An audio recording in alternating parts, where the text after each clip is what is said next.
Hi everyone, I'm Jenny Laker, and this is Laurie Woodward. welcome to our podcast, Love at First Page. A behind the scenes look at the producer writer relationship.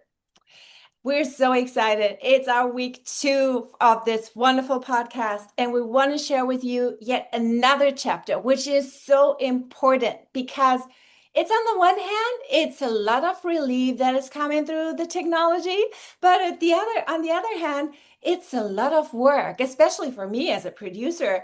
But let's dive deep into that because this is why we're here. We want to give you really the authentic, unapologetic view of what this industry is all about. So, getting away with all the myths that are there, that this industry is screwing you over as a writer or as a creative, that you can't land a deal that is attractive to you. But we want to show you really according to what we are currently working on, which is our our baby, our little Mhm. infant, Yeah. ARTANIA, which we are bringing to the first step on its way to getting the first financing in, getting into pre-production, and bringing this beautiful story about finding your own creative inside yourself and unleashing it to screen. This brings me already to the topic that we are meant to talk about, right, Laurie? Because when you think about creativity, how can this be aligned with technology? So, what's your experience in that one as a writer? Well, I know that many writers are feeling a little dejected these days because they keep hearing about AI writing entire books, and many producers and others are saying, did you really write this, or was this AI generated? And they've also heard about the temptation to just let AI do some of the work. And for me, that defeats the purpose of writing, because for me, when I'm writing, that's the time I get to be most authentically myself. And for me, if I let AI take over, then I'm not really being myself, am I? Uh, That's true. That's true. You mentioned something here. Authenticity in the writing, being yourself, really speaking from your soul space, as I like to put it, really like from the heart, right? exactly. This is what Artania is as well about, really to let this out, what is dormant inside of you. And when you put AI to the equation, it's artificial. So we are talking here about an artificial intelligence. So something that doesn't go well with authenticity, does it? No, it doesn't at all. And actually, it's just the opposite of authenticity, isn't it? It's mimicking Mm. real emotion and mimicking real situations. Sure, it has a wealth of knowledge it draws upon. It can access, all the literature in the world, but it can't feel the way that you and I feel, and it can't experience the world the way that you and I do. And when AI is creating, is it experiencing a catharsis for something that is going through? Is it experiencing the joy and exaltation that writers feel or artists feel? I don't think so. Mhm. Yes. Oh, So no, it doesn't because there is no soul, right? exactly. I agree. Um, but playing devil's advocate, I do use AI in research. Oh, I use it. you do? Yes, I do. I write. I'm writing a science fiction novel right now, and I'm doing research on Saturn and its moons and technology that might occur in the future and so on, and quantum physics. And sure, I could sit there with 25 books around me, or I could ask it, and I do. I do ask AI for help in research. That's true.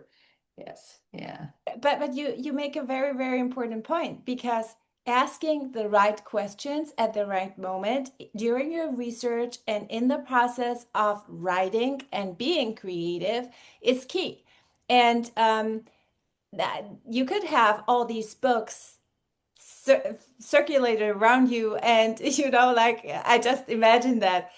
because it's very complex what you're writing right now about, as I know, and I'm excited to read this piece as well. Mhm. But it includes science, it includes planets, it includes, as you said, time travel. So this Mhm. means like it has to have it's in this complexity, another logic that you put in there. And so Mhm. obviously asking the right questions, AI can be of a major help that brings you forward faster. Otherwise, it would probably take like what, 10 years to write such a piece, right? Well, I mean, all of my Artania books are really well researched, and Artania one that you optioned. Thank you again. So sweet. I had to do a lot of research into the ancient Egyptians and the Greeks and the geography of that era. And I went to museums and I watched multiple videos and so on. And and that took a long time. It took me years, of research. How So long if I were to write Artania 1 today, The Pharaoh's Cry, I probably could have done a lot of that research much more quickly. I don't know that I would have immersed myself as much in the ancient world, though, and that's such a joy of being a writer, is you get to become. And as an actress, I'm sure you feel the Yes. same way, to become a monster, to become an 11-year-old kid on a skateboard battling, to become, an ancient god or goddess. I mean, it's actually quite beautiful, that experience. Yeah. It And is. it is immersive. And I am a little, I know a lot of people are very worried. They keep saying, oh, AI is gonna, supplant all of the jobs. None of us are gonna have jobs. We're not gonna need actors. We're not gonna need, but I don't think that AI is ever gonna have the authenticity that humanity does. I think it will be great at mimicking, Mhm. but I don't think the authenticity will ever completely be there. I know, what's your opinion? Do you think it will be? No, You no. don't think so either? No, and I think what AI provides us with, and this is something that I want the audience to really take as one of the key aspects that we're discussing here, is it doesn't have a soul, and hence what it does is it provides a filter for the real, authentic, and meaningful content that we create, or Mhm. art that we create, and the pieces that can be replaced. And yes, of course, it will replace jobs that are not of that high quality, that really requires this soul aspect to the work of art. But I think as an artist, when you really feel you are an artist, and when you set out on this journey, becoming a writer or a filmmaker, whatever, an Mhm. artist, a musician, AI will never replace you because it is your soul. It's what's inside of you. And this is why I love Artania so much, Oh, and the thank you. core message about Yes, Artania, yes. um, because it's really this, when the kids set out on their journey, they are kids after all, and kids are closer to their soul and to their heart and their inner knowing than we as adults, because we as adults, we are just, yeah, we are confused by the system. So we are listening more to the outside than to what's really inside of us. And our inner hero is like almost invisible. But Mm-hmm. these kids, and this is what I love about the story, is they have this inner hero. It's still a little bit dormant, but it's unleashed when they enter this space, and then they realize that it's really in their hands to create something from what is inside of them already, Exactly. right? Exactly. Well, as a long-term educator, one thing I noticed that all children want to feel special, Hmm. and all children want to feel like somebody sees that they're special, Hmm. but they don't always have a vehicle for that Hmm. until you give them artistic tools. I remember as a teacher, you have to do a lot of discipline because, kids can be little stinker pots and they're going to start throwing things in the classroom and so on. And during math lessons, they would get wiggly and so on. But I tell you, when we were doing art, Hmm. I didn't have to discipline these kids because that in that moment they were being most authentically themselves. Mhm. And each one of them were producing something that was unique to themselves. And Mhm. I think that's something that AI will never be able to No, replace. no. You know what I was thinking when we were talking too, that art may evolve with AI, that artistic expression may become more of an immersive experience that is co-created with others. Because my guess is people are going to start saying, "How do I know this is an AI created? How Yeah. do I know you made that? How do I know you wrote that? How, you know?" So people are going to have some way of proving Mhm. that they're able to create. My guess is that art will evolve quite a bit. I can just see more and more immersive experiences where people are co-creating Yeah. together, because that authenticity will probably be something that will be missing if they choose to hand the reins over to AI for creative expression.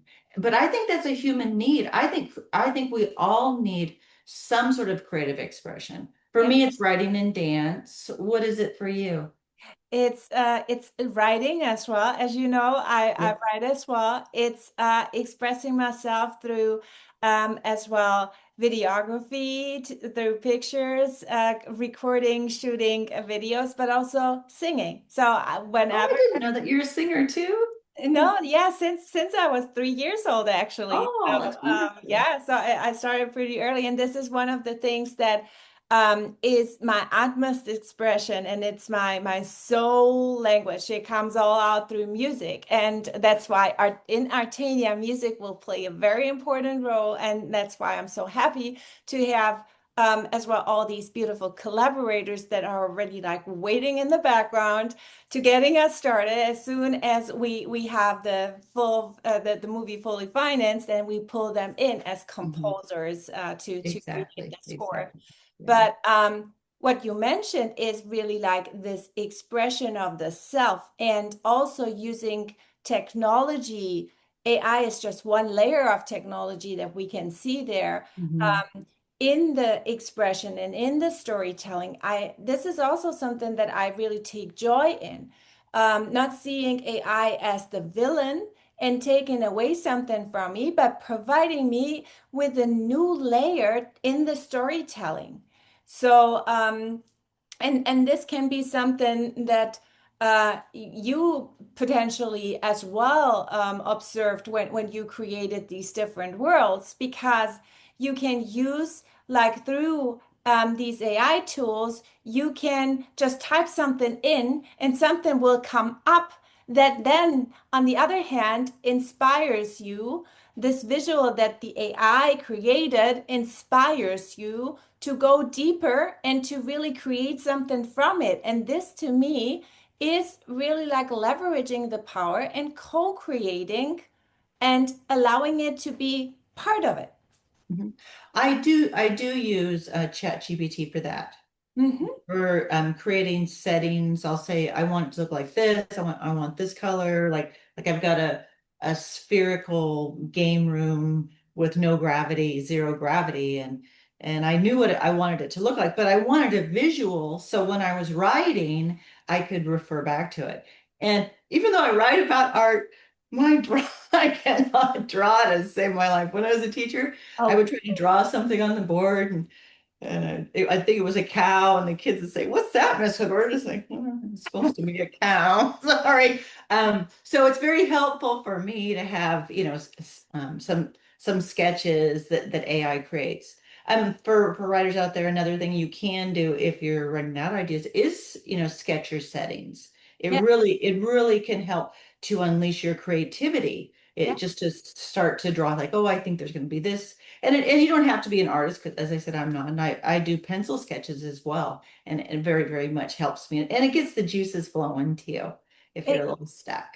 Yeah. Yeah. Exactly. And I think this is it. You need to get your juices flowing. And when you use AI in the wrong way, this is what you're stopping. You're stopping to get the juices flowing. It's really like you're blocking yourself. You are Stifling yourself. Now, that's something that I'm afraid of in using AI because, it's very good. And it tries to do that. It tries to rewrite my stuff. And I keep saying, don't rewrite it. Don't rewrite it. Don't. I just want you to check for the spelling right here. And but then I see this, well, that sounds good. And it can then, affect your self-esteem and your belief in yourself. Because then you're like, oh well, gosh, if AI can do it better, then there becomes this fear. But as I said before, it's never going to have the authentic emotions. It's in the best of scenarios, it's going to be mimicking Yeah. human emotions. Yeah, Yes, yes, yeah, yeah. you're right, but you're bringing something up, the self-esteem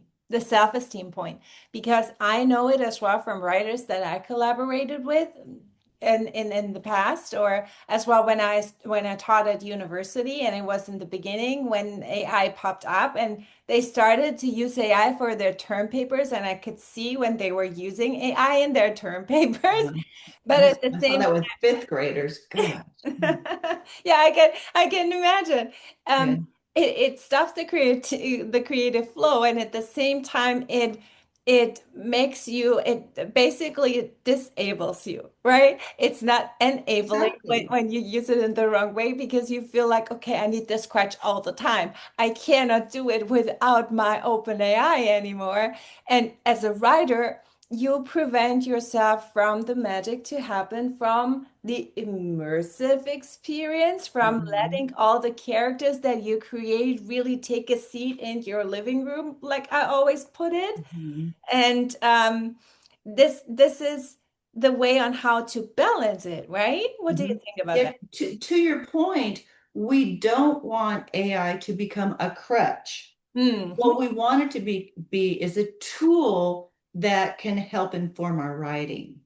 And but if it becomes a crutch, then it could be disabling Yeah. to each and every one of us, and then our creativity is squelched, and that's not what my I want. That's not what I want for anybody. I want for everybody to be seeing that beautiful part inside of them and being able to express it. Yeah, that's one of my goals in life is to inspire others that way. Yeah. And this brings us back to what you said, that everybody wants to be seen, right? Sure. Everybody wants to be seen as who they are, Mhm. really who they are.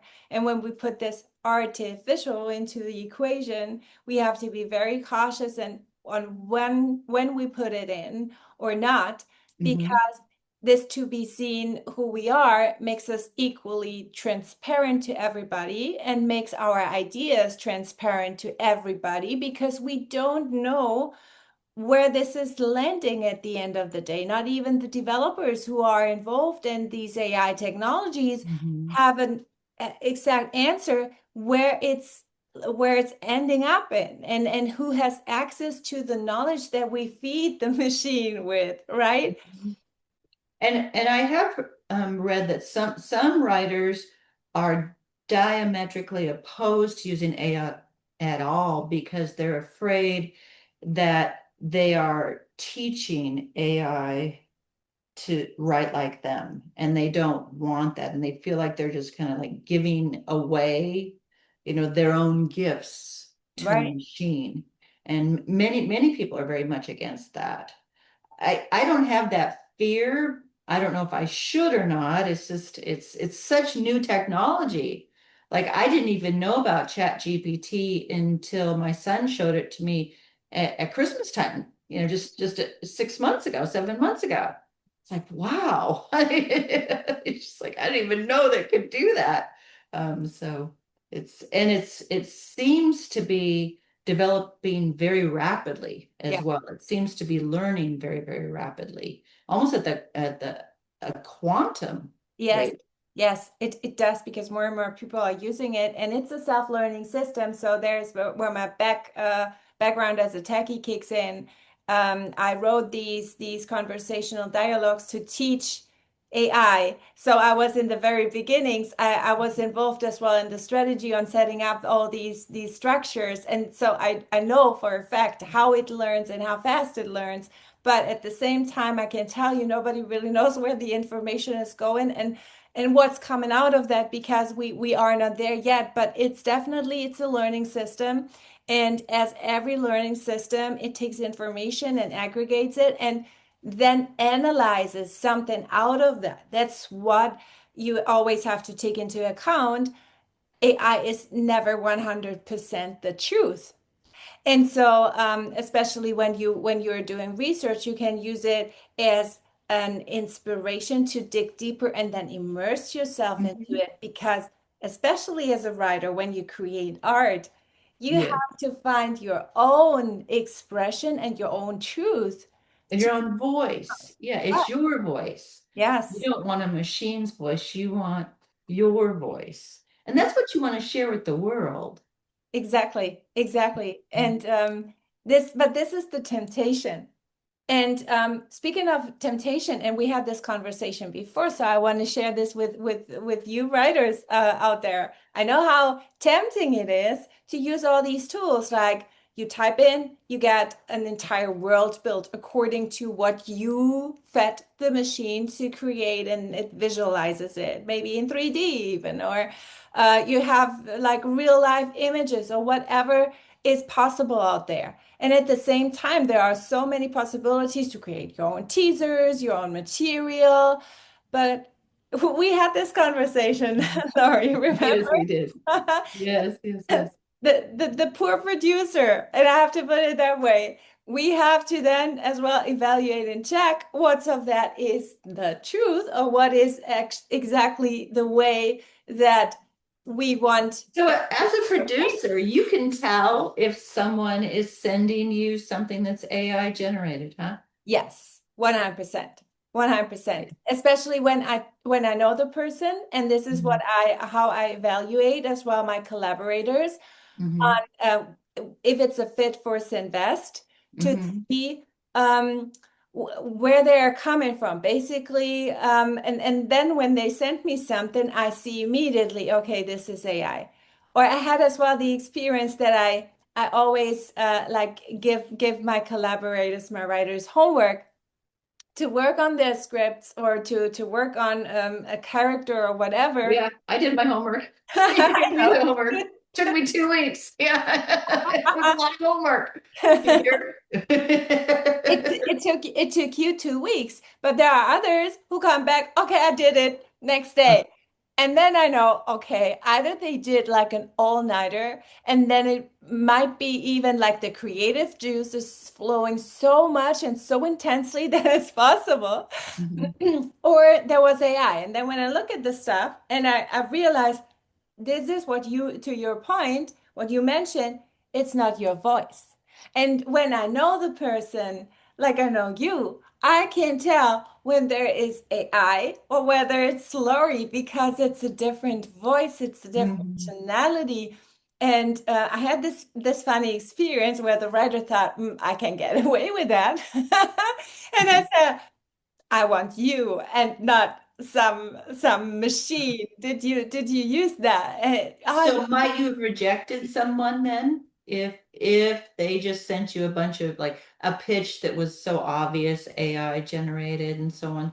no, Might you reject them just on that? No? no, I would never reject somebody because this is back to the topic of self-esteem and the dormant hero inside, and this is what I stand for in all my work I do, and I give it a try and say, okay, no, go back and I want to hear you. I don't want to hear your what AI fed you with. Even if it's a nice tool, you can do it for research like what you mentioned. But then at the end of the day, it's you. I want to hear you in the dialogue. I want to see that your relationship you have with the character that you created, as a writer. So how do Mhm. you see him or them? How do you or how would you create this situation, this setting? What's your words and not what a machine does? And then I also explain to the people who come back with their AI assisted or the crutches when they walk on AI. I tell them about the dangers that they put their own IP out there, for everybody basically Mhm. to use or have pieces of. And Yeah. as we know, IP is another topic that we will discuss at a later time, but Mhm. it's so important to secure yourself or to make sure that nobody's stealing from you. Of course, yes. Well, I get back to how you came up with the title for this series and for the presentation we're going to present at the Questa Writers Conference, Love at First Page. Yeah, So my guess would be, as a producer, you really want to fall in love with a screenplay on the first page. right. Exactly, exactly. And this is super important to all the writers out there. Work really on the first minutes of your screenplay. Make it like kick ass, really like that a Yeah. person can fall for it right away. Mhm. And this only happens, guys, when you listen to what's inside of you and express what's inside of you and not what anybody else says or does. So even if you call in a script consultant, which is a human being, and you say, okay, I want to have it perfectionized to Mhm. get the right producer involved, you can do that. But the best thing is really when it's yours and it remains yours. Or Mhm. you make it like it's a co-product, but then include the person, the consultant that you put there Mhm. in the seat. Sure. Yeah. Because once again, you're talking about being, authentic and using your own voice. Yeah, Yes. yeah. Yeah. And Of course, we don't, as writers, we don't always see our work objectively. that's true. I had a mentor for Artania, the wonderful Leland Douglas, whose film Nutcrackers came out last year. And I will tell you that as a consultant, he ripped me a new one every week. And I'm so thankful for that experience that he wouldn't let me get away with anything. No, no, no, do it again. Nope, it's still not right. Do it again, do it again, do it again. And I mean, actually, I had to take a break. I was crying. I'm Thank you, never gonna Leland. learn this. Leland, I'm I'm never so gonna get grateful. this. But now I'm just so thankful that he was so tough with me. Yes, And yes. he would not cut me any slack because I think that's basically saying I believe in you, is pushing someone. Mhm. If you don't believe in someone, and same thing as a teacher, if you don't believe in a kid, oh, it's okay. You don't have to do it, honey. That's fine. Just let, I know you can't do it. But when you believe in someone, you say, okay, do it again. I know you can do better. Yeah. Show me something. I want it tighter. For me, what was challenging is I just came to screenwriting a couple years ago because I've written 8 novels, and so I came to it as a novelist, and it's a whole other ball game. I'll tell you, it's like the writing is so different, and it took me a while to kind of get the flow of it, even though I read all these books and so on. Leland was invaluable, though. I just have to say thank you, Leland. Thank you. Wonderful. Yeah, I really appreciated that. Yeah. Yeah, yeah. So again, a big shout out to Leland because this is really something that as well helped me as a producer to fall for it right from the first page, like Yes. how we named our show, and it's at the same time showing that when what you mentioned, like somebody who pushes you, who really puts you on the limits, where you think or almost start to hate this person that you are collaborating with. This is as well Yes. something that I tell my collaborators when a first-time writer approaches me with a screenplay and we have a lot of work to do. I say, you will hate me at some point for sure. You will think, oh no, I don't want to do it again and again and again. But this is what never happens when you use or consult AI. Oh Oh, no. no, because they will feed you like these helicopter parents that take all the responsibility from the kids, right? Oh, no. AI will tell you how wonderful you are. Oh, I've got this idea for, oh, that's brilliant. AI will tell me, it's like, I don't want to know I'm brilliant. No, no, no, no. I want to make the work the best it can be. And I've been in many, many critique groups over the last, 25 years. And that's one thing I've always asked, my critiquers to do. Please don't just flatter me. Please be brutally honest, because at the end of the day, if you just flatter me, my work's not going to get any better. But Exactly. if you're brutally honest, you're helping me to be the best version of myself and my work to be the best version it can be. And that's my goal, is to just get better. Uh, and this is the perfect transition, Laurie, because I'm looking at our time and our time is already up. But before we part, this is the perfect transition to the next episode when we talk about that the writer is not always as perfect as they think, and that the Really? screenplay. Not perfect? Wow. And the Yeah. screenplay is not worth $1 million right from the start, but what you create out of it by putting into the mix the right people. And it starts with your producer and have your producer in your corner, and then assemble the entire team around it. But next week, we are going to talk more about exactly that topic. And I think this is the perfect transition, don't you think? Yes. Well, thank you so much, everybody, for tuning in, and it was wonderful to see you again, Danny. Thank you. Thank you so much, Laurie. It's such a pleasure collaborating with you. And yeah, all of you keep on pushing forward and believe in yourself and challenge yourself. And we will challenge you with our next episode, Love at First Page. See you next time.